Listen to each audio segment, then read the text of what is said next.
Halo teman-teman, selamat datang di channel saya. Saya Andri Yasitya Hubesi dengan nomor NPM 2021 43 50504. Dalam video ini saya akan mendemokan sistem pendukung keputusan untuk menentukan waktu terbaik dalam reservasi lapangan futsal berbasis metode simple additive weighting yang saya kembangkan untuk tugas akhir saya di Universitas Indraprasta PGRI. Futsal semakin banyak digemari, mulai dari mahasiswa, anak muda, hingga para pekerja. Di ZI Futsal Jakarta Timur, khususnya di daerah Durensawit, proses reservasi masih dilakukan secara manual melalui WhatsApp. Hal ini menyebabkan sering terjadi bentrok jadwal, kesalahan pencarian, pencatatan, dan tidak adanya rekomendasi waktu terbaik yang tersedia. Oleh karena itu, saya merancang sistem berbasis Java ini yang bisa membantu pengguna memilih waktu terbaik berdasarkan beberapa kriteria.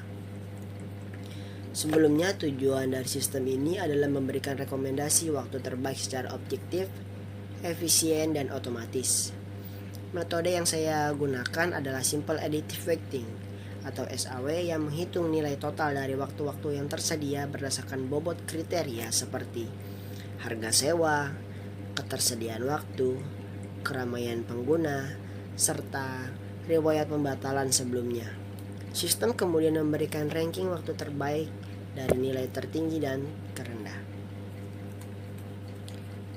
Pertama yang mesti kita lakukan adalah memastikan bahwa ZAM control panelnya sudah menyala. Dalam modul Apache dan MySQL-nya sudah menyala seperti ini. Lalu kita masuk ke software pendukung yang kedua, yaitu NetBeans ID 8.2. Dalam program SPK Futsal yang telah saya buat, mari kita klik kanan lalu Run. Run sedang berjalan untuk nanti akan menampilkan halaman loginnya. Halaman login yang tersedia seperti ini. Lalu kita masukkan username dan password yang sudah kita buat.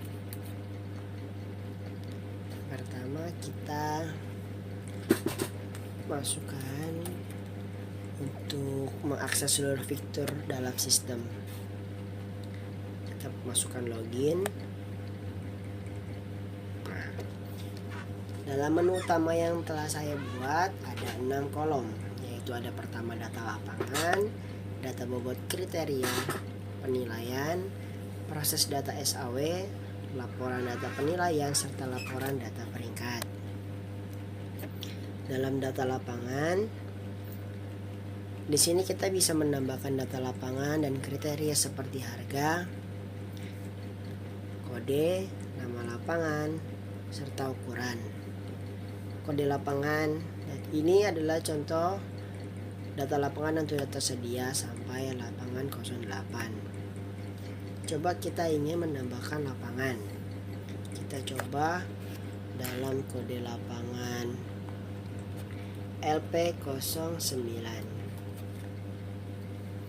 Dengan nama lapangan kita coba Punindra. Harga lapangannya kita buat agak lebih mahal, seharga 250.000. 250.000 dengan ukuran lapangan 30 dikali 15. Kita simpan. Data berhasil disimpan, akan masuk ke dalam tabel yang telah dibuat Punindra. Lalu button ubah. Kita ingin mengubah contohnya nama lapangan 01 ingin kita ubah menjadi nama lapangannya kita ubah menjadi Gedong. Harga lapangannya kita ubah menjadi 160.000. Dengan ukuran lapangan yang sudah sedemikian kita ubah. Coba kita pencet ubah di button ubah. Data berhasil dirubah akan menjadi seperti ini. gedong.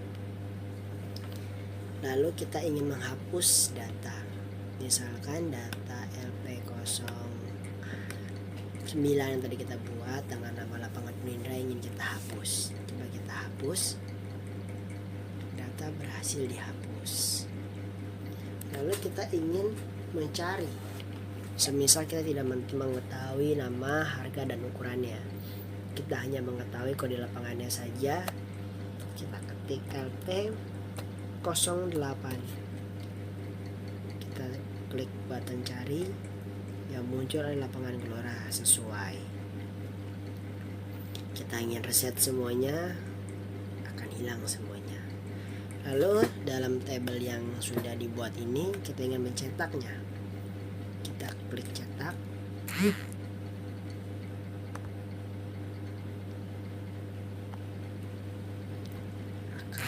Agak nunggu sebentar memang. Ini tampilan yang sudah dibuat. Daftar cetaknya akan seperti ini, dengan menampilkan alamat Zifutsal, data lapangan yang sudah dibuat, ada dicetak pada Jumat 11 Juli 2025 jam 23.57 di Jakarta dengan nama admin lapangan Mas Ubay Saputra. Kita masuk ke dalam kolom yang kedua, ada data bobot dan kriteria. Coba kita klik, kita masuk.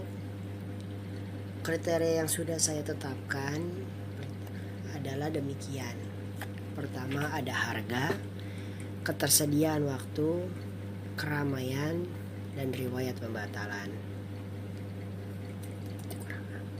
Kita ubah, masih ubah.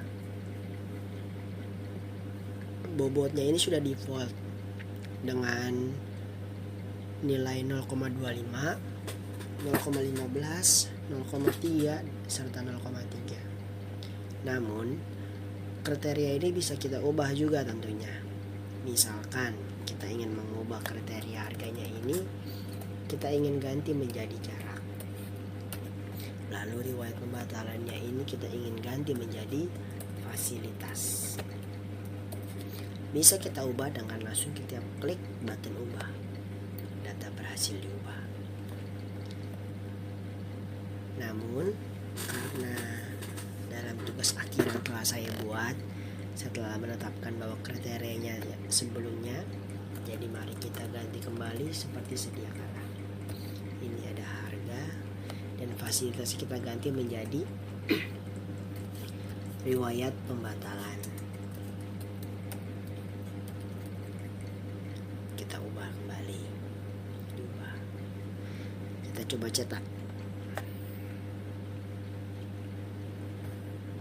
Demikian cetakan yang telah ditampilkan. Oke.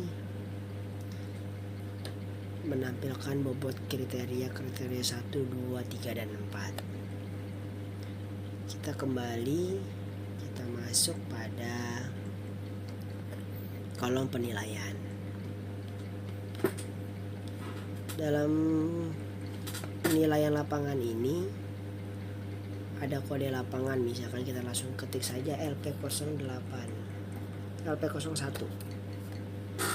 Kita cari lapangan. Langsung muncul lapangan gedong dengan harga 160.000 yang telah kita buat.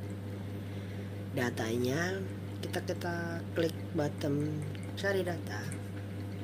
Ini akan menampilkan harga yang telah nilai-nilai yang telah kita buat di sini.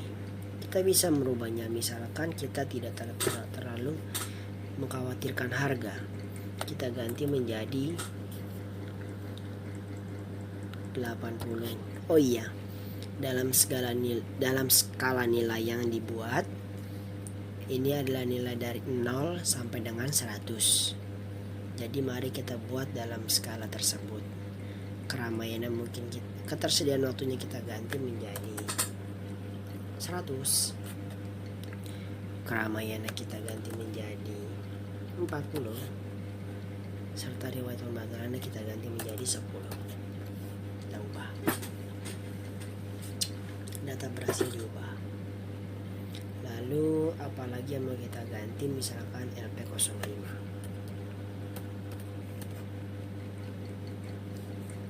Cari lapangan, Enfield,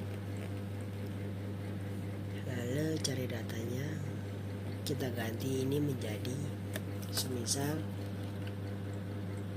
harganya 20, ketersediaan waktunya 75, keramaiannya 80, pembatalannya 40. Kita ubah.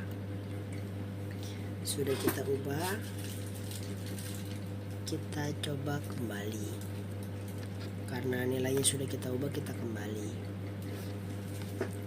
Lalu kita proses data yang tadi kita telah tetapkan dalam kolom proses data SAW. Berikut di dalam tabel nilai adalah nilai-nilai yang tadi kita sudah buat dalam kolom penilaian. Lalu kita masuk ke dalam tabel normalisasi, kita klik button normalisasi, muncul harga-harga yang telah dihitung oleh sistem. Berikut adalah nilai-nilainya. Kita klik cari peringkat untuk melihat lapangan mana yang paling recommended dengan skala harga, ketersediaan waktu, keramaian pengguna, serta riwayat pembatalan. Kita klik button cari peringkat, menampilkan dengan kode lapangan LP04 sebagai peringkat pertama dan seterusnya. Lalu kita kembali ke laporan data penilaian. Dalam laporan penilaian ini kita melihat cetakan data penilaian lapangan yang tadi dinilai dalam kolom penilaian tadi berisi tentang nama lapangan, harga lapangan, ukuran lapangan, harga, ketersediaan, keramaian, serta riwayat pembatalan yang tadi telah ditetapkan. Dengan juga ada cetakan hari, tanggal, jam, serta nama admin lapangan. Kita kembali ke laporan data peringkat. Laporan data peringkat ini berisikan tentang ranking lapangan yang paling recommended. Dari 6 lapangan yang ada, 6 terbesar yang menjadi lapangan paling recommended. Pertama adalah San Siro. Di peringkat pertama dengan nilai perhitungan yang telah dihitung oleh sistem senilai 0,956. Lalu di peringkat kedua ada Wembley dengan nilai perhitungan 0,893. Lalu ada peringkat ketiga lapangan Santiago dengan nilai perhitungan 0,867. Lalu di peringkat keempat ada Oasis dengan nilai perhitungan 0,704. Di peringkat kelima ada lapangan Enfield dengan nilai perhitungan 0,584, serta di peringkat keenam ada lapangan Gedong dengan nilai perhitungan 0,543. Di bawahnya juga kembali ada report tentang hari, tanggal, jam, serta pemilik lapangan. Mungkin demikian program yang telah saya sampaikan. Sistem ini memberikan beberapa manfaat tentunya untuk kita sebagai pengguna. Beberapa di antaranya adalah pelanggan bisa mendapatkan lapangan terbaik serta waktu terbaik untuk bermain. Admin tidak perlu repot mencocokkan jadwal secara manual. Lalu sistem yang berjalan otomatis dengan metode simple additive weighting yang akurat ini. Selain itu, sistem ini bisa dikembangkan lagi ke arah reservasi online penuh, integrasi pembayaran, serta notifikasi WhatsApp yang nantinya akan muncul dan dikirim ke email atau nomor pengguna. Demikian demo sistem pendukung keputusan untuk Z-Futsal yang saya buat menggunakan metode SAW ini. Terima kasih sudah menonton video ini. Jika kalian suka, silakan klik like, komen jika ada pertanyaan, dan subscribe channel ini agar saya makin semangat berbagi project lainnya. Sampai jumpa di video selanjutnya.